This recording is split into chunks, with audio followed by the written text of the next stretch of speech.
आज हम पढ़ेंगे गुणनखंड प्रमेय। बहुत ही इम्पॉर्टेंट चैप्टर है 9 और 10 के विद्यार्थियों के लिए। और गुणनखंड प्रमेय शेषफल प्रमेय जो आप पढ़ते हैं उसको पढ़ने से पहले आपको जो है कुछ सूत्र हैं आपको याद होने चाहिए।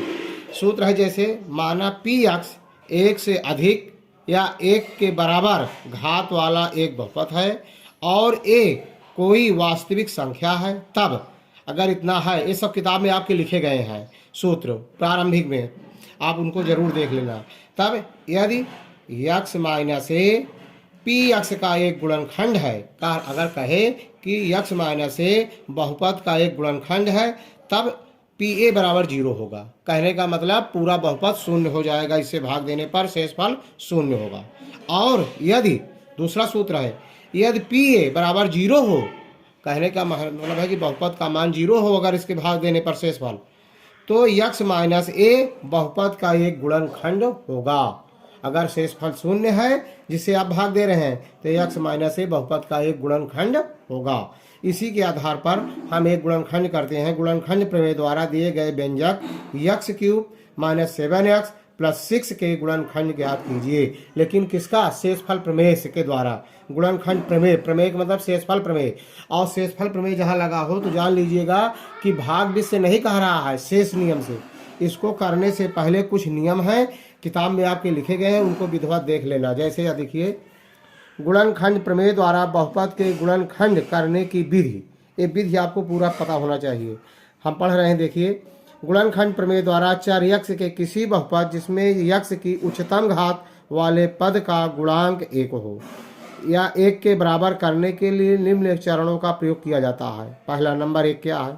सर्वप्रथम दिए गए बहुपद पी एक्स माना के अचर पद को ज्ञात करने के लिए तथा इसके सभी संभव धनात्मक और ऋणात्मक दोनों गुणनखंडों को ज्ञात करते हैं। यदि बहुपद में यक्स की उच्चतम घात वाले पद का गुणांक 1 न हो तो उसे 1 बना लेना चाहिए। चरण नंबर 2, चरण 1 से प्राप्त अचर पद के गुणनखंडों को एक एक करके दिए गए बहुपद पी एक्स में चर के स्थान पर रखकर वह गुणनखंड ज्ञात करते हैं जिस पर बहुपद का मान 0 प्राप्त होता है। माना वह गुणनखंड a1 है, अर्थात p a1 बराबर 0 प्राप्त होता है, तब गुणनखंड प्रमेय से यक्स माइनस 1 बराबर पी यक्स का एक गुणनखंड होगा, जैसे मैंने पहले बताया था। तीसरा चरण है, अब दिए गए बहुपद पी एक्स में यक्स माइनस a1 से भाग देकर भागफल ax मान प्राप्त करते हैं जो कि एक बहुपद के रूप में होता है। तब पी एक्स बराबर x minus a1 into ax गुणा करने पर वही पी एक्स बहुपद प्राप्त हो जाता है। चरण नंबर 4, अब चरण 3 से प्राप्त बहुपद ax के उपर्युक्त विधि द्वारा गुणनखंड ज्ञात करते हैं। अब गुणनखंड ज्ञात करेंगे। यक्स माइनस a1 तथा चरण 4 से प्राप्त गुणनखंड ही दिए गए बहुपद के अभीष्ट गुणनखंड होंगे।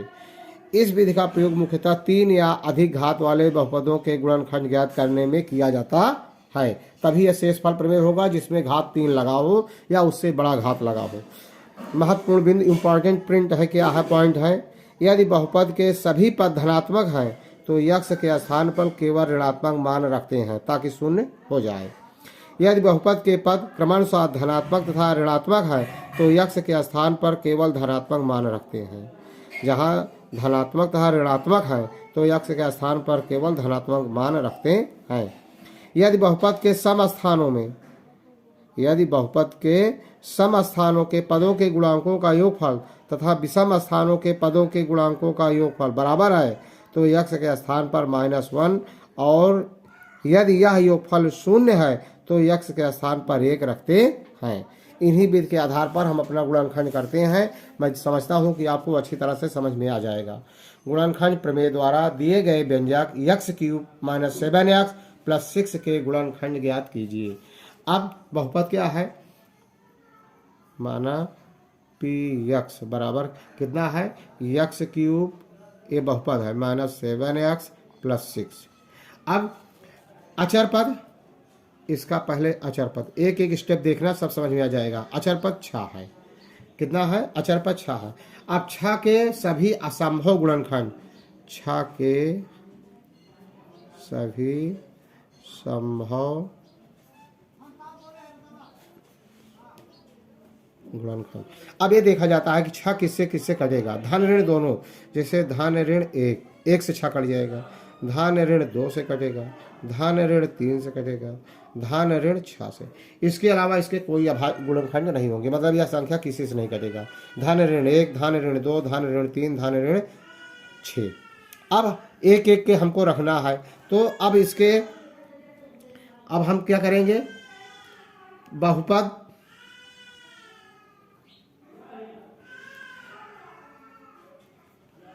पी एक्स में, अब इसी में से कोई एक गिनती लेंगे।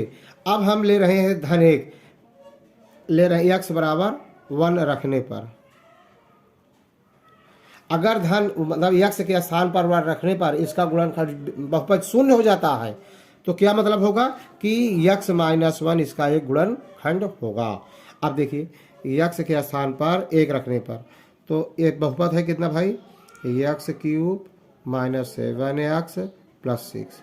इसी को x के स्थान पर पहले 1 रखेंगे, x घाते 3 ऋण 7 गुणे x की जगह पर 1 धन 6। अब देखिए 1 को 3 बार गुणा करेंगे 1 होगा, ऋण 7 और धन 6। धन धन को जोड़ेंगे, ऋण ऋण को जोड़ेंगे, तो 6 1 7 ऋण 7 बराबर 0 हो गया ना। तो अब जब 0 हो गया तो पहले मैंने पढ़ा था, देखिए पी एक्स एक अधिक या घात, देखिए यक्स यदि x minus A P x का एक गुणनखंड है तो पी ए बराबर 0 होगा, और जब 0 होगा तो x - 1 इसका एक गुणनखंड होगा, मतलब माइनस चिन्ह लगा करके लिख दिया जाएगा।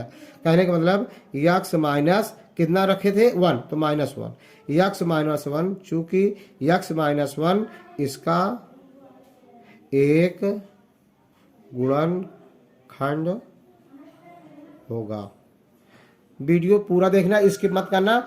अब जब इतना कर लेते हैं x - 1 इसका गुणनखंड है, इसलिए अब अधिक बहुपद की घात अधिक कितना है 3 है, तो इसको हम 3 बार लिख देते हैं, x - 1 और x - 1, x - 1 3 बार।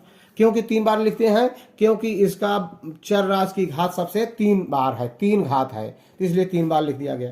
अब बहुपद जो है आप यहीं इसके ऊपर लिख लीजिए, पहले आपको भाग देने में सरल रहेगा, x³ - 7x और +6। अब आपको देखना है पहला x - 1 में आपको बहुपद के पहला पद x घाते 3 को बराबर करना है। अब मतलब यहाँ x घात 1 है, कितने से इसमें गुणा करें कि x घात 3 आ जाए, x घाते 2 से। अब x घाते 3 आ जाएगा, अब ये ब्रैकेट खोलेंगे तो क्या हो जाएगा, x² ऋण x²। अब लेकिन देखिए बहुपद में x² है नहीं, हमको समाप्त करना है, तो उसका विपरीत ऋण x² है, तो धन x से यहाँ गुणा करेंगे, तो ये धन x² हो जाएगा, कट जाएगा। और यहाँ जब इसको खोलेंगे तो क्या आ जाएगा, x ऋण x आ जाएगा, और लाना कितना है हमें 7x, ऋण 7x लाना है, और ऋण 1x है, एक छिपा हुआ है ऋण x है, तो कितना कम है ऋण 6 से हम गुणा कर देंगे इस ब्रैकेट में, तो ऋण 6x और ऋण 1 7x हो जाएगा, और ऋण ऋण का गुणा धन हो जाएगा, और ऋण 6 से 1 में गुणा करेंगे धन 6 आ जाएगा। कहने का मतलब है कि बहुपद में x - 1 से भाग देंगे तो x² + x - 6 आएगा। अब इसको एक ब्रैकेट में जो मैंने x - 1 आया है ऐसे लिख लेंगे, x - 1, और इसके बाहर जो है भाग दिया जो गया है इसको इसे लिख लेंगे, x² धन x ऋण 6। यही भाग देना थोड़ा आपके लिए डिफिकल्ट होगा, अगर एक बार आप समझ लेते हैं। पहले पद में पहला पद बहुपद का पहला पद समाप्त किया जाता है, और दूसरे स्टेप में दूसरे में बहुपद का मध्य पद जो है 7x को समाप्त किया जाएगा इसका गुणांक, और तीसरे पद में आप देखेंगे 6 के बराबर हो। भाग देना आप भाग जाए हंसिया द्वारा भाग देंगे तब पर भी यही आएगा, अब उसमें बिना भाग दिए हुए आपको लगाना है, इसलिए स्टेप बाय स्टेप करेंगे, भाग देंगे, विलोप्त करेंगे, यही यहाँ पर आपको समझने की दिक्कत है। फिर से एक बार देख लेते हैं कि x में कितने से गुणा करें कि x घाते 3 हो जाए, तो x² से गुणा करेंगे x घाते 3 हो जाएगा। अब ब्रैकेट तोड़ेंगे तो x² आ जाएगा ऋण x²।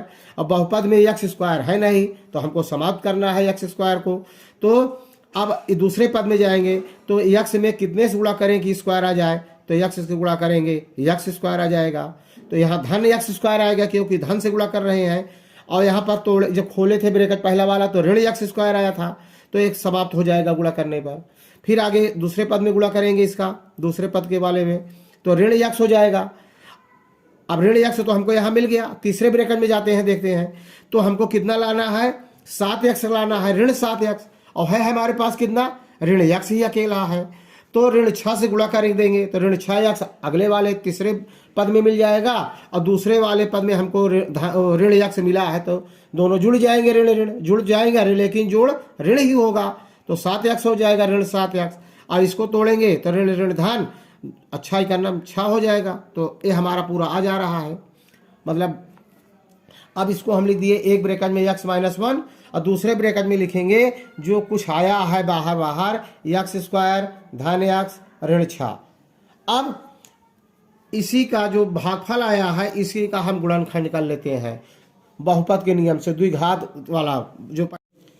यदि आप इसका भागफल ज्ञात कर लेते हैं बिना भाग दिए हुए शेषफल की सहायता से, जैसे मैंने किया है, तब आप जो भागफल आएगा इसका गुणनखंड करना है आपको। और गुणनखंड का वीडियो पहले से ही डाला जा चुका है, आप अच्छी तरह से समझ लेना जा करके। आप 6 को ऐसे 2 भागों में बांटिए कि घटाने पर 1 आए और उन दोनों संख्याओं का गुणा करें तो 6 हो। तो जैसे अब 6 का हो जाएगा, घटाने पर 1 आना है, 3 गुणे 2, 3 दूना 6 हो जाएगा, और 3 में से 2 गए 1 हो जाएगा।